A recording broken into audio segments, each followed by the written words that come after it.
Hi Lewis, we heard the radio at the end where you said something is wrong with this car. Can you tell us how it felt and what you were dealing with? Not particularly, it was just not a great day.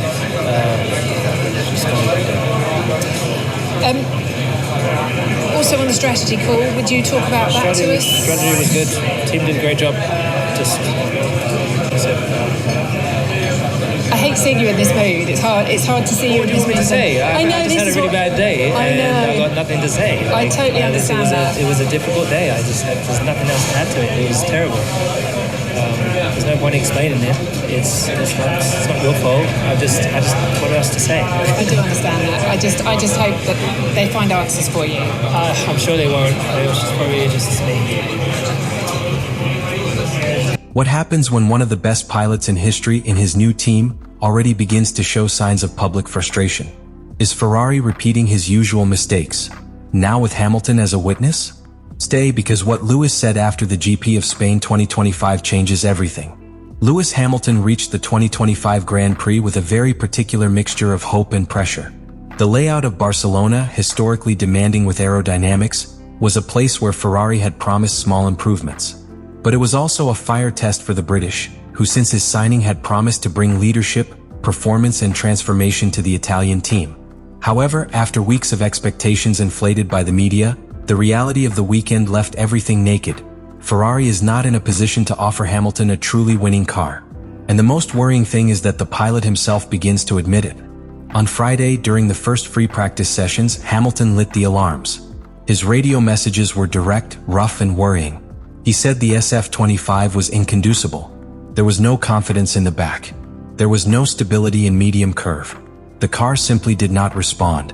For a pilot who has won more than 100 major awards and has been champion 7 times, using that kind of language is not common. And when a veteran like Hamilton says that the car is not manageable, the world of Formula One listens. The press recorded it as an internal crisis. Some looked like exaggeration. But the facts, as almost always in this sport, were right. The Ferrari team, led by Frédéric Vasseur, soon identified the problem. A defect in the car was seriously compromising the aerodynamic load. It was as if the SF-25 was decompensated, losing critical descending force just where it is most needed, in the rapid curves of Montmello. The car floor, a centerpiece of aerodynamic performance under the current technical regulations, was directly affecting the distribution of balance, generating subwiring in some sections and uncontrollable survival in others. And that, for a pilot who needs surgical precision, turns the car into an enemy. The most intriguing of the matter was how the problem was manifested. Hamilton explained that there was no clear change that detonated this loss of performance. It was not a new configuration or a deliberate modification. Simply, from one day to another, the car behaved as if it were another. That uncertainty is devastating. Because in Formula One, when you cannot trust that the car responses will be consistent, all the work of the weekend loses meaning. Practice laps do not work. The adjustments become a lottery. And the classification becomes a Russian roulette. Even so, Ferrari responded quickly. They modified the ground, readjusted the balance, and for Saturday, Hamilton was able to return to the track with a more stable version of the SF-25. In classification, he achieved a meritorious 5th place. Not only was his best departure position of the year, it was also just the second time he surpassed Charles Leclerc in the season. But even that little personal triumph came with warning flavor. The car had improved, yes, but not enough. And that fine technical margin between walking well and being competitive is precisely where Ferrari has been failing for years. Saturday's recovery mirage failed to cover the reality of Sunday. During the race, Hamilton lost return rhythm after return. It was surpassed by a Sauber. He was unable to attack with decision. And it ended, in the end, far behind the leaders. More than 15 seconds from the winner. Far from the podium. Far from its own previous narrative that the SF-25 could be a solid base to build. This result was not simply a negative statistic. It was a symptom that the Ferrari 2025 project, at least so far, is not complying with what they promised Hamilton.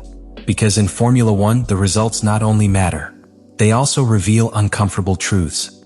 And the clearest of all, after the GP of Spain, is that Lewis Hamilton's talent is being wasted by a structure that still does not know how to sustain the performance throughout a weekend. A structure that has not yet closed the gap between design, execution, and constancy. A team trapped between the glorious past and a present that still does not curdle. After the checkered flag in the Circuit of Barcelona-Catalunya, The image of Lewis Hamilton getting off the car perfectly encapsulated the current state of the Ferrari project. Tiredness, disappointment, and a clear attempt to maintain the composure before a frustrating reality. What came later, however, revealed much more. Because his statements, although measured in the tone, were brutally clear in the content. Lewis Hamilton spoke as someone who has already begun to see the limits of what this Ferrari can offer him. And that, coming from a living legend, is a message with multiple layers. Before the media, Hamilton began recognizing the team's work. He did not court. He did it with the precision of someone who knows how to send messages without creating internal wars, but without hiding the truth. He said the team had managed to recover from a catastrophic Friday.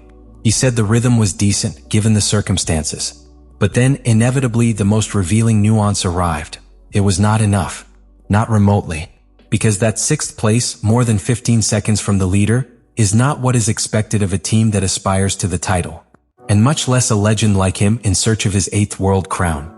What followed was a kind of technical confession. Hamilton explained that the car, even after the problem of the ground, continued showing inconsistencies. He affirmed that there were times where the SF-25 seemed solid, stable in fast curve, and with good traction at the exit. But then, without warning, symptoms of grip loss, unexpected blockages, and a feeling of total disconnection between the rear wheels and the direction appeared. In Formula One, that kind of comments are not done lightly. When a caliber pilot speaks of disconnection with the car, he is saying that he cannot trust what will happen in the next curve.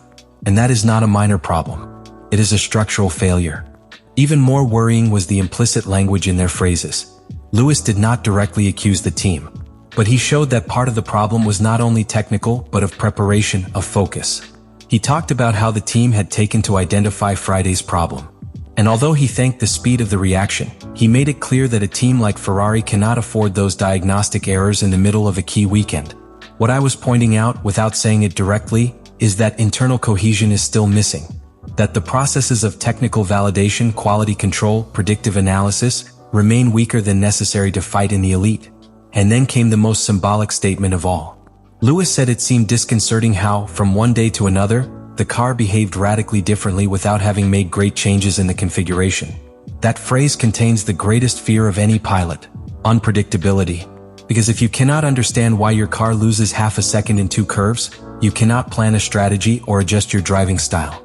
This technical insecurity generates anxiety, even in the most veteran. And when that happens, the trust, that intangible that makes the difference between the champion and the rest, begins to erode. Ferrari meanwhile tried to put cold cloths. Fred Vasseur minimized criticism, remembering that the team is in an adaptation phase and that progressive improvement must be assessed. But Hamilton's body language said something else. There were no smiles, nor jokes, nor signs of relief. There was instead visible containment. As if he knew that what he is living now does not resemble what he imagined when he signed with Maranello. And in that contrast between expectation and experience hides Hamilton's true frustration. It's not just that the car is not ready. It is that he, after leaving Mercedes behind and his whole story, opted everything for a team that still does not know if he can answer him. He opted for Ferrari not only to win, but to be part of an epic resurgence. But what is beginning to see is that, before the Renaissance, it may have to survive another stage of darkness. And that, perhaps, is the most difficult frustration to verbalize. To really understand what is at stake with Lewis Hamilton's words after the Spain Grand Prix, you have to look beyond the immediate result and listen to what he did not say but he showed. Because Ferrari's real problem is not alone in a car hard to drive, or in a specific configuration error. It is in the structure of the team. In how Ferrari, a team with unlimited resources, legendary history and constant pressure, remains trapped in a cycle that is repeated year after year. Promise, excited, fail. Hamilton's frustration is not born from the simple fact of being 6th. It is born from the revelation that many of the structural vices that condemned Ferrari in previous years are still alive. It is born from the finding that, beyond the talent of the engineers and the speed of the pilots, the most important thing is missing. A work culture that transforms the potential into constant results. And that is the great Achilles heel of the Italian team. But there is something even more worrying. Ferrari, despite everything, continues to bet on technical patches instead of a coherent structural evolution. In Barcelona, for example, they only brought a new front wing. And it was not an improvement to gain performance, but a mandatory adaptation by regulation. The package of true improvements, which could change the season, has been postponed once more. Because you are not ready yet. And that, in modern Formula One, is an unforgivable mistake. Because while McLaren and Mercedes experience, simulate and adjust in real time, Ferrari seems to operate with a lag of weeks. And in this sport, a week is an eternity. Lewis Hamilton, with his experience, perceives it clearly. He knows that a slow car can evolve. He knows that a defeat can be reversed. But what is much more difficult to repair is the lack of internal clarity. The absence of a firm, unified, ambitious technical direction. And when a pilot like him begins to make those doubts public, even if they are between the lines, the message is not only for engineers. It is for the entire organization. It is a call for attention. The big question is not if Ferrari can improve, because of course you can.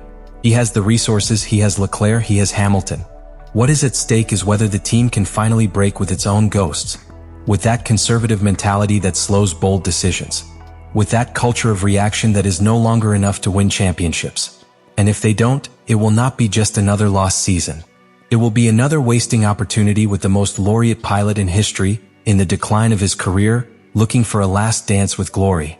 Because the story is full of big names that came to Ferrari dreaming of immortality and went empty hands. Will Hamilton allow that to happen to him? Or will this frustration use as a catalyst to transform, from the inside, the most complex team of the entire Formula One? And now that you have heard all this, I want you to answer. Do you think Hamilton has made a historical mistake by leaving Mercedes by Ferrari? Or are you one of those who believe that this is just a painful but necessary stage in the reconstruction process of a sleeping giant?